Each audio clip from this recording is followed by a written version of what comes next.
में इस वक्त एक ऐसे व्यक्ति को जिसके बारे में ये चर्चा होती थी कि अमेरिका इसको वीजा देगा कि नहीं देगा, वीजा कब तक देना है, करे रखेंगे, किस तरह के नेगेटिव कमेंट्स उनके बारे में आए, लेकिन आज वो नैन्सी पॉवेल को हटा रहे हैं।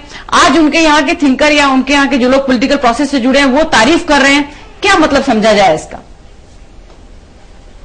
क्योंकि एक कंपैरिजन देखिए, मनमोहन सिंह हिंदुस्तान के प्रधानमंत्री होते हुए G20 में जाकर खड़े हो जाते हैं, चर्चा नहीं होती। अभी अमेरिका पहुंच नहीं पाते, वीजा नहीं मिलता, लेकिन सारी दुनिया में चर्चा हो रही। ये कहीं ना कहीं एक बड़ा फिनोमेना क्रिएट हो रहा है। और ये जो बात कही जा रही है कि इस तरीके का ब्रांड बिना सब्सटेंस के क्रिएट नहीं होता है। 15 साल से चीफ मिनिस्टर हैं, हर तरीके की स्क्रूटनी है, हर तरीके का क्रिटिसिज्म है, लेकिन उसके बावजूद अब ग्रेजुअली एक्सेप्टेंस बढ़ती जा रही है। एक दूसरा एग्जाम्पल लीजिए, तमिलनाडु में कल तक बीजेपी की लगभग कोई प्रेजेंस नहीं थी। अब जयललिता मोदी को क्रिटिसाइज करती हैं, एक बड़ा सा एडवर्टीजमेंट निकालती हैं जिसमें कंपैरिजन देती है कि तमिलनाडु बेहतर है। मुझे लगता है ये बहुत बड़ा कॉम्प्लीमेंट है नरेंद्र मोदी के लिए और बीजेपी के लिए कि अब एकाएक वो मेन अपोजिशन हो गए, मेन पार्टी कंटेस्ट कर रही है तमिलनाडु। मुझे लगता है वो एक बड़ा ब्रांड क्रिएट हो रहा है और इसके लिए क्रेडिट देना पड़ेगा नरेंद्र मोदी। लेकिन एक बात राज, ब्रांड्स के संदर्भ में, क्योंकि देखिए 2004 में जब इंडिया शाइनिंग का वो हश्र हुआ तो कहा यह गया कि आप जो अपने हिंदुत्व एजेंडे को लेकर चल रहे थे, आपने डेवलपमेंट की तरफ ब्रांड को शिफ्ट करने की कोशिश की, लिहाजा आपकी ये गत हुई। यही आडवाणी ने जब जिन्ना के संदर्भ में अपने आप को सेकुलर दिखाने के लिए किया तो उसके बाद आडवाणी आप देख रहे हैं कहां गए। अब मोदी की तरफ से यह हो रहा है कि वो कह रहे हैं सबका साथ और सबका विकास। उनकी एक ब्रांड इमेज थी, अब ये एक स्ट्रैटेजिक शिफ्ट वो कर रहे हैं। क्या ये आपका एक्सपीरियंस क्या कहता है, क्या ये फ्रूटफुल होगा? देखिए, पहली बात तो ये है कि एक जो कैंपेन था इंडिया शाइनिंग, उसको बड़ा ब्लेम किया जाता है कि उसकी वजह से बीजेपी वो चुनाव हार गई। वो कैंपेन बहुत बढ़िया था, उसने बहुत अच्छा काम किया, मेरे साथ के लोगों ने बनाया था, इसलिए नहीं कह रहा हूं, लेकिन वो कैंपेन खुद में बहुत अच्छा कैंपेन था। बीजेपी की हार के वजह जो कारण जो थे वो कुछ और थे। मतलब आप ये भी कह रहे हैं कि वो कैंपेन था जो थोड़ी बहुत उनसे उनको फायदा ही हुआ होगा, नुकसान नहीं हुआ? बिल्कुल, उससे नुकसान नहीं वो हार और करारी होती ना। हार के कारण अलग थे, उस कैंपेन के ऊपर सारा दारोमदार डालना वो गलत है। दूसरा, जो अभी ये सबका साथ सबका विकास, अपनी कॉन्स्टिट्यूएंसी अगर आपको एक्सपैंड करनी है तो आपको you have to find new appeals for your product. बिल्कुल, जैसे मायावती ने यहाँ एक चीज मैं ऐड करना चाहूंगा, जो बात दिनेश ने कही थी कि आडवाणी जी की ने जब जिन्ना की तारीफ की तो वो कहां चले गए, जसवंत सिंह ने जो किया आज देखिए कहां है, टिकट से ही महरूम कर दिए गए।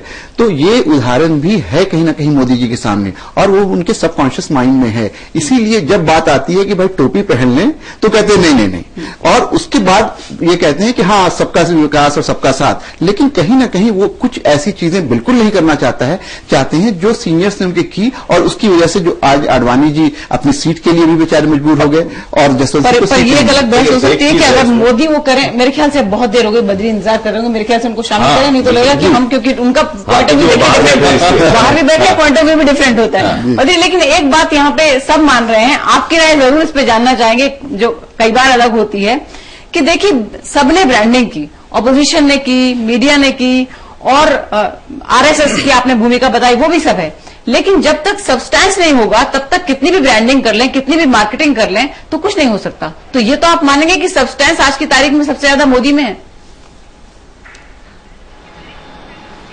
देखिए, सब्सटेंस का जो मामला है वो भी बड़ा विवादास्पद और कंफ्यूजन क्रिएट करने वाला है।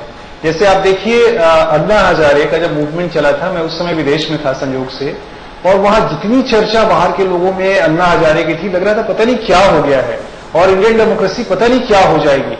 और उसी तरह की चर्चा, क्योंकि मीडिया ने एक इमेजिन कम्युनिटी बनाया है जिसमें सीमाओं का कोई मतलब नहीं है, कोई कहीं भी है, लेकिन आपके न्यूज को देख करके आपके सोच का हिस्सा बन रहा है और उस पर रिएक्ट कर रहा है, पॉजिटिव पक्ष में और विपक्ष में। तो एक तो ये है। दूसरा ये है कि विश्व हिंदू परिषद का जो बाहर में आधार है वो काफी पहले से बहुत स्ट्रांग है बाहर के देशों में, जो उनका डायस्पोरा में दखल है। तो उन सब ने मिलकर के भी एक मोदी की इमेज मेकिंग का काम किया है। और सब्सटेंस जो है वो क्या है, विकास।